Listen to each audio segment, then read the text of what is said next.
लोकसभा निवडणूक 2024 विदर्भाच्या 10 जागांची प्रत्येक बातमी दिवसभर UCN न्यूज वर।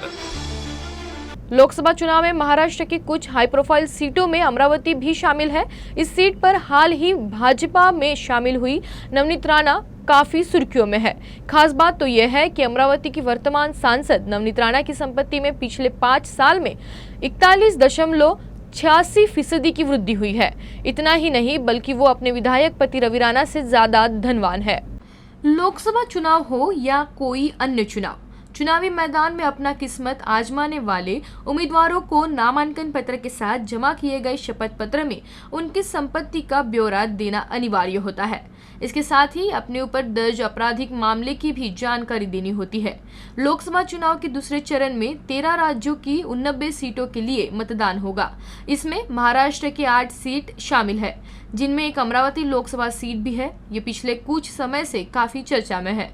प्रदेश की चुनिंदा हुई प्रोफाइल सीटों में से एक अमरावती से एनडीए गठबंधन में पहली बार भाजपा ने अपना उम्मीदवार उतारा है। अमरावती की मौजूदा सांसद नवनीत राणा नामांकन दाखिल करने से कुछ दिन पहले भाजपा में शामिल हुई और फिर अपना दमखम दिखाते हुए नामांकन दाखिल की। नामांकन के दौरान उन्होंने अपनी संपत्ति की जानकारी दी, जिसके अनुसार उनके पास 15,90,77,491 रुपए की चल संपत्ति है, जबकि 2019 चुनाव के समय नवनीत राणा की कुल संपत्ति 11,20,54,703 रुपए थी।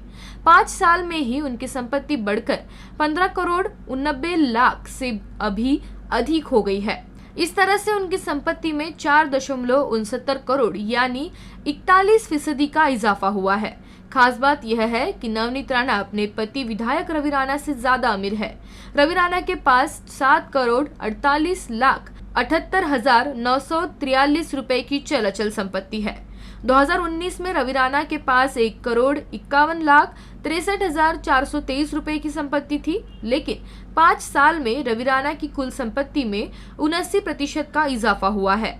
वैसे नवनीत राणा के पास 2 गाड़ियां हैं और नवनीत राणा के पास 55.37 लाख रुपए के सोने और चांदी के आभूषण भी है। अगर नवनीत राणा की कर्ज समेत कुल देनदारी की बात करें तो ये 7.27 करोड़ रुपए का है। चुनावी हल्फनामे में कहा गया है कि नवनीत राणा ने 10वीं कक्षा तक की पढ़ाई मुंबई के कार्तिका हाई स्कूल से की और आगे की पढ़ाई पंजाब में की, लेकिन विवरण नहीं दिया गया है।